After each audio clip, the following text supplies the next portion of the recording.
दिल्ली की भीड़भाड़ वाली गलियों में जहां एक ओर ऊंची इमारतें आसमान से बातें करती हैं, वहीं दूसरी ओर बस्तियों में जीवन संघर्ष करता है।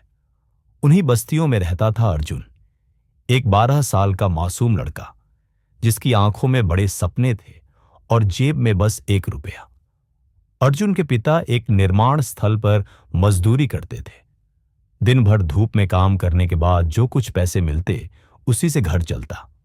अर्जुन स्कूल जाना चाहता था, लेकिन हालात ने उसे बचपन में ही बड़ा बना दिया था। सुबह अखबार बांटना, दोपहर में होटल में बर्तन धोना और शाम को चाय की दुकान पर काम करना, ये उसकी दिनचर्या बन गई थी। लेकिन अर्जुन अलग था। उसके भीतर कुछ था जो बाकी बच्चों से अलग था। एक सपना इंजीनियर बनने का। जब भी वह किसी ऊंची इमारत को देखता तो सोचता, कभी मैं भी ऐसी इमारत। एक दिन अर्जुन को एक किताब मिली, किसी ने फेंकी हुई थी, भारत के महान वैज्ञानिक। उसमें APJ अब्दुल कलाम की कहानी पढ़कर अर्जुन का मन बदल गया। उसने ठान लिया, कुछ भी हो जाए मैं पढ़ूंगा। लेकिन समस्या थी पैसे की। स्कूल की फीस, किताबें, कपड़े, कुछ भी संभव नहीं लग रहा था। उसी दिन जब वह थका हारा घर लौटा तो उसकी मां ने बचाए हुए 2 सिक्के दिए। ये लो, 1 रुपया है, कुछ अच्छा खा लेना। अर्जुन ने सिक्के को देखा और मुस्कुरा दिया। मां, मैं इसे खाऊंगा नहीं, ये मेरा सपना खरीदेगा। अर्जुन ने उस 1 रुपये को एक छोटी सी प्लास्टिक की डिब्बी में रखा। हर दिन काम के बाद जो भी पैसे मिलते वह उनमें से 1 रुपया उस डिब्बी में डाल देता। कई बार भूखा सोया, कई बार दोस्तों के ताने सुने, क्या करेगा पढ़ के, तेरे जैसे लोग मजदूरी के लिए ही बने हैं। लेकिन अर्जुन ने हार नहीं मानी। उसने रातों को स्ट्रीट लाइट के नीचे पढ़ाई शुरू की। पुराने अखबारों में जो गणित के सवाल आते उन्हें हल करता। जब होटल में बर्तन धोता तो ग्राहकों की बातें ध्यान से सुनता। एक दिन होटल में एक बुजुर्ग ग्राहक आया, प्रोफेसर शर्मा।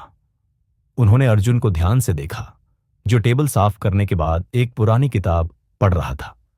शर्मा जी ने पूछा, बेटा कहां पढ़ते हो? अर्जुन ने सिर झुका लिया।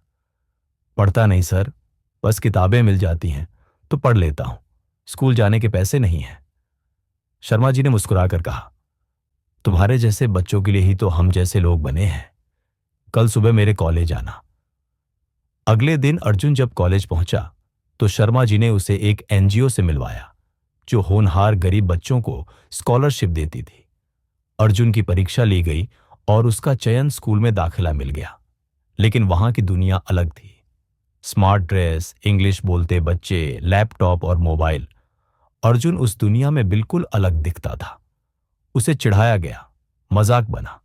कई बार वह रोया, कई बार लगा छोड़ दूं सब। लेकिन फिर उसे अपनी डिब्बी याद आती जिसमें अब 327 रुपये जमा हो चुके थे।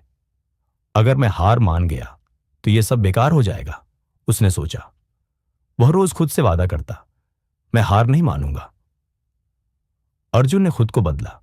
सुबह स्कूल, शाम को पढ़ाई और रात को वीडियो देखकर इंग्लिश सीखना। वह लगातार मेहनत करता रहा। 12वीं की परीक्षा में उसने पूरे जिले में टॉप किया। अब उसके पास विकल्प थे, इंजीनियरिंग कॉलेज में दाखिला और स्कॉलरशिप भी। जब वह कॉलेज पहुंचा तो उसने अपने साथ वो डिब्बी भी रखी। हर इंटरव्यू, हर भाषण में वह कहता, मैंने अपने सपनों की कीमत 1 रुपये से शुरू की थी। सालों बाद अर्जुन अब एक सफल सिविल इंजीनियर था। उसने दिल्ली के ही पास एक स्लम एरिया में एक मुफ्त स्कूल शुरू किया, 1 रुपया फाउंडेशन। वहां हर बच्चा जो पढ़ना चाहता था उसे बस 1 रुपया देना होता था, क्योंकि सपने महंगे नहीं होते, हौसला होना चाहिए। अर्जुन अब सैकड़ों बच्चों की प्रेरणा बन चुका था। उसने वही इमारतें बनाई जिनके नीचे वो कभी अखबार बेचा करता था।